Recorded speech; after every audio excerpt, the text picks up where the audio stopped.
দারুণ হয়েছে। আর পরোটা কিন্তু টক দই দিয়ে মাখানো হয়েছিল। খুব সুন্দর হয়েছে। নরম হয়েছে না আবার পরোটাটা? হ্যাঁ, দারুণ নরম হয়েছে। দোকানের মতো লাগছে। দোকানের থেকেও হেভি। Thank you. সত্যি দারুণ হয়েছে। নমস্কার বন্ধুরা, দীপিকা রান্না বাগানে একটা নতুন ভিডিওতে আপনাদের সবাইকে স্বাগত। এখানে আমি আজকে তৈরি করব তড়কা ডাল, ডিম তড়কা। এখানে তড়কা ডালটাকে আমি আধা ঘন্টা ভিজিয়ে রেখে দিয়েছিলাম, আর সেই সঙ্গে করব হচ্ছে পরোটা। 3 কোনা পরোটা করবো। এখানে টক দই আর চিনি, নুন, তেল দিয়ে ময়দাটাকে আমি 1 ঘন্টা মেখে রেখে দিয়েছিলাম। এখন এই তড়কা ডালটাকে আমি এখন সিদ্ধ করে নেব। ওখানে সিটি দিয়ে নেবো। জলটা বসিয়ে দিয়েছি, জলটা ফুটে গেছে। আমি দিয়ে দেবো ডালটা। এখানে আমি 6টা সিটি দিয়ে দেবো, যেহেতু আমি আধা ঘন্টা ভিজিয়ে রেখে দিচ্ছি। তো 2 ঘন্টা 3 ঘন্টা ভিজিয়ে রেখে দিলে অনেক বেশি সিটি মারার দরকার ছিল না, তো আমি আধা ঘন্টা আগে ভিজিয়ে রেখেছি, এই জন্য আমি 6টা সিটি দেবো।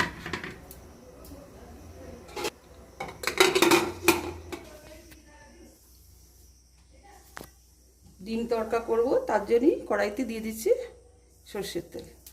ডিমটা আমি ভেজে নেব। ডিমটাকে নিয়ে দিচ্ছি। এখানে আমি 2টো ডিম দিচ্ছি। ডিমটাকে ধীরে ধীরে করে ভেজে নেব। দেখুন বন্ধুরা, ডিমটা ধীরে ধীরে করে ভেজে নিচে আমার হয়ে গেছে। আমি এখন নামিয়ে নিই। ডিমটা নামিয়ে নিয়েছি, কড়াইতে দিয়ে দিচ্ছি আর একটু সর্ষের তেল। ফোড়নে দিচ্ছি গোটা জিরে, কুচানো পেঁয়াজ, পেঁয়াজটা লাল লাল করে ভেজে নেব। পেঁয়াজটা লাল লাল করে ভেজে নিয়েছি। এখন দিয়ে দেবো আদা এবং রসুন বাটা, দিয়ে দেবো কাঁচা লঙ্কা বাটা, দিয়ে দেবো টমেটো পেস্ট,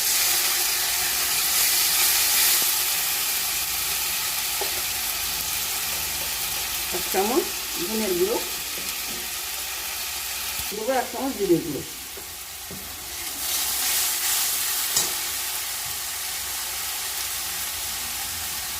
পরিমাণ মতো হলুদ গুঁড়ো, পরিমাণ মতো নুন।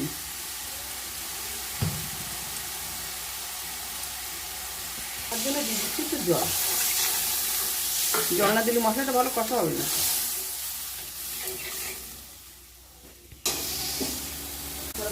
দেখুন মশলাটা কি সুন্দর কষে নিয়েছে, মশলা থেকে তেল ছেড়ে দিয়েছে। এখানে দিয়ে দিচ্ছি এই সেই সিদ্ধ করা তড়কা ডাল। কি সুন্দর সিদ্ধ হয়েছে দেখুন। আমাদের দিয়ে দেবো মশলার ভিতরে তড়কা ডাল। মশলাটা ভালো করে কষে নেব।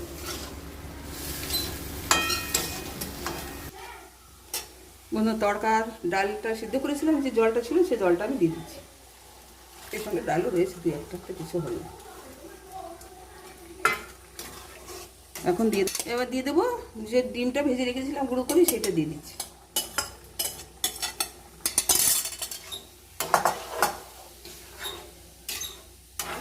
আর দিয়ে দেবো তড়কা মশলা।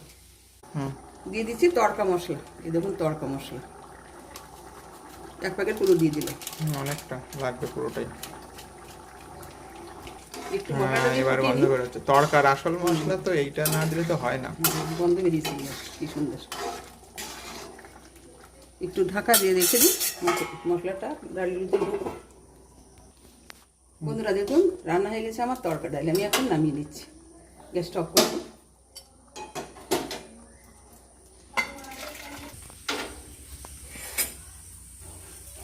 বন্ধুরা এই দেখুন, আমি 3 কোনা পরোটা ভাজছি ওই তড়কা ডালের সঙ্গে খাবো। তড়কা ডালের সঙ্গে পরোটা বা রুটি এই খেতে আরও বেশি ভালো লাগে। এই দেখুন কি সুন্দর ভেজেছি, একটু লাল লাল করে ভেজে নিয়েছি। এই দেখ কি সুন্দর ফুলছে, দেখ চিপি চিপি কোথায়। পরোটাটা নামিয়ে নিচ্ছি। পরোটাটা আমার ভাজা হয়ে গেছে।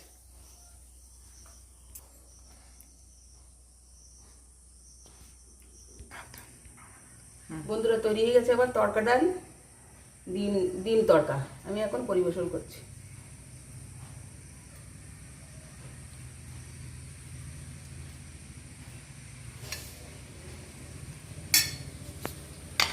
খেয়ে দেখবি কেমন হয়েছে, খেয়ে বলবি কিন্তু।